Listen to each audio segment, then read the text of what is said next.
Elements United, Ember Story, Book 1. Prologue. There are things you learn when you grow up in a place like Sunridge. You learn which floorboards creak and which ones don't. You learn that the third tap in the upstairs bathroom runs cold for 40 seconds before it runs warm, and that if you want a hot shower, you have to stand there and wait and not waste it thinking about anything sad. You learn which kids cry at night and which ones go quiet instead. And you learn that the quiet ones are the ones who need you most. I learned all of this by the time I was 8. My name is Ember Solari. I have lived at Sunridge Orphanage for as long as I can remember, which is for as long as I have been alive. I was placed here as a newborn. I have no memory of anywhere else, not even a photograph. Nothing that came with me from before. Just a name on a file and a flame charm on a thin chain that was around my neck when I arrived. The staff tried to take it once. I don't remember this. I was a baby, but the story made its way to me eventually. Apparently, I cried so hard and so long that they gave it back. I have worn it every day since. This is what I know about myself. I'm 11 years old. I'm very good at staying calm when other people aren't. I don't cry in front of people. I check the doors at night. I know which teachers can be reasoned with and which ones can't. I keep a bag under my bed that is half packed at all times, not because I'm planning anything, but because it makes me feel better to know that I could. Sunridge sits at the end of a long road in the middle of nowhere in particular. Rolling fields on 3 sides and a pine forest on the 4th that goes dark early in the winter and smells like cold and earth. The building itself is old. Stone walls, tall narrow windows, radiators that clank through the night in a way that used to frighten the younger children until I told them it was just the pipes talking to each other. I don't know if that's true, but they stopped being frightened, which was the point. There are 32 children at Sunridge, give or take. Kids come and go. Some get adopted, the little ones mostly, the ones who are still softer on the edges that makes adults feel hopeful. The older you get, the less likely that becomes, and the most of us know it, even if no one says it out loud. We just stopped holding our breath for it. I stopped holding my breath a long time ago. What I have instead is April and Lily and Ivy.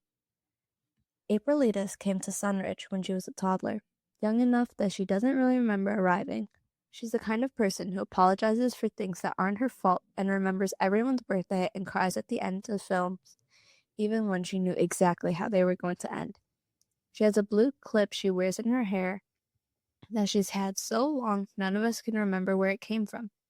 She's gentle in a way that can be mistaken for softness if you didn't know her.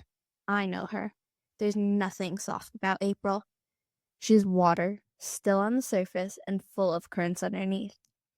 Lily Astry arrived as a baby, same as me. She is the loudest person I've ever met and also, somehow, one of the bravest, which I think might be the same thing in her case. She has a yellow scrunchie she wears on her wrist like an accessory, though I suspect it's more like armor. Lily does not like to be alone. She fills every silence she can find with sound, talking, laughing, a running commentary on everything happening around her. And I used to find it exhausting, and now I would find the absence of it unbearable. She makes everything louder and brighter and slightly more dangerous. I wouldn't change it. Ivy is 6. She is April's little sister by blood, which still feels like a miracle to me, that 2 sisters ended up in the same orphanage in the same corridor with each other. Ivy has April's same dark eyes and a bracelet she is always losing and always being found again within a day. She says things sometimes make me feel like she's been paying attention to something the rest of us missed. She probably has. Ivy misses very little. These 3 are mine, not in the way that anything here is officially anyone's. Nothing at Sunridge is really yours. Not the bed or the clothes or the room or the name that gets called at mealtimes, but in a way that matters. I look after them. I have always looked after them. I don't know how to explain how that started or why it became mine to do. It just did. Some things don't need an explanation. The year I was 8, the year I learned most of what I know, was also the year I first noticed that things happened around me that I couldn't explain.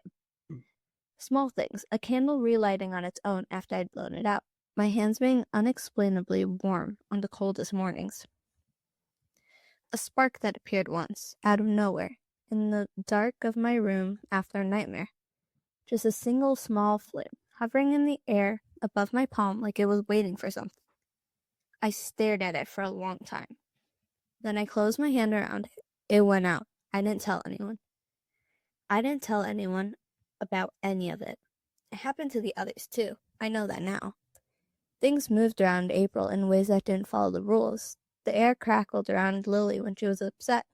Ivy made flowers grow once, behind the kitchen, in the middle of February, in soil that had no right to grow anything.